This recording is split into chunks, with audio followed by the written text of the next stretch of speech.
This could happen to you. This is my mother-in-law Vivian's right foot. Once a healthy and energetic, vibrant woman, she now struggles with diabetes.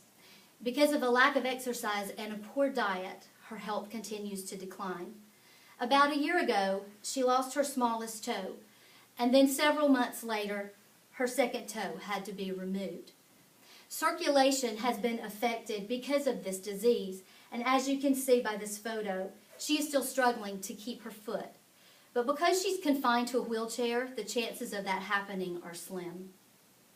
This is important to you because diabetes can strike at any age. Diabetes is considered the health hazard for the 21st century. I have witnessed this disease in action, and I have researched this topic.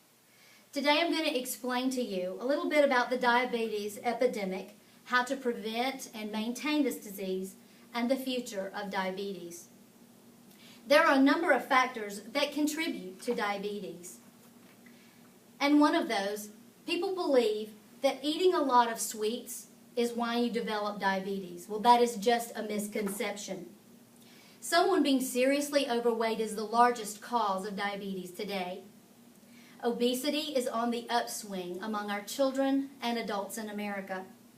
Richard Carmona, the former U.S. Surgeon General, states, obesity is the fastest growing cause of disease and death in America today. And according to diabetes prevalence in America, in 2011, 23.6 million Americans struggled with diabetes, and another 57 million with prediabetes. And as you can see from this map here, released by the CDC, the majority of cases of adults 20 and under are located here in the South and in the East. And this is an alarming statistic.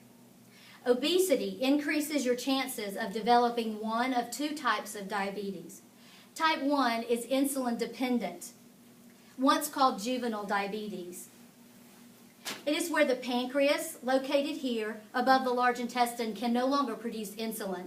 The immune system begins to attack itself. The good cells attack itself, killing the beta cells, causing the pancreas to no longer submit insulin into the body.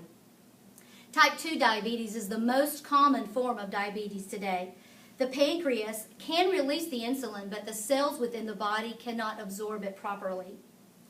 This type 2, takes many years to develop, and it is a genetic tendency to develop if you have one or more relatives in your family with diabetes. Now that you understand a little more about the diabetes epidemic and its two forms, let's talk about prevention and maintenance. Diet and exercise make a huge difference within this disease. In June of 2011, the U.S. Department of Agriculture and Health and Human Services released the new food pyramid, and it is called My Plate. They released this to help Americans create a well-balanced, nutritious plan. Exercise. It's equally important. The Diabetes Sourcebook says a person who exercises has improved glucose tolerance along with lower cholesterol and blood pressure. So what's your excuse? Get up, start moving. Walk around during your lunch break. Take the stairs instead of the elevator. You don't have to join a gym to get exercise. Just start moving. You know, because so many struggle with diabetes today, the pressure is growing to discover new ways to control and even cure diabetes. We now have a pill, we have vial and a syringe, and we even have a flex pen for convenience for those with diabetes.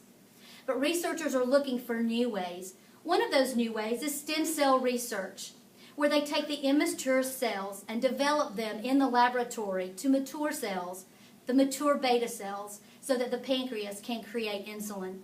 Another way is tissue engineering. They are developing a new type of tissue that can be grafted into the wounds to help with healing and to reduce the risk of amputation. In closing, diabetes does not discriminate. It can strike at any age, any race, or ethnic group. The key to success with diabetes is to reach a state of good blood glucose control. Today I have briefly touched on the diabetes epidemic how to prevent, maintain this disease, and the future of diabetes. Diabetes continues to be a problem here in the U.S. and abroad, and we must focus on our health and the health of our children by having a well-balanced diet and getting an adequate amount of exercise. And then you will be able to say, that will never happen to me.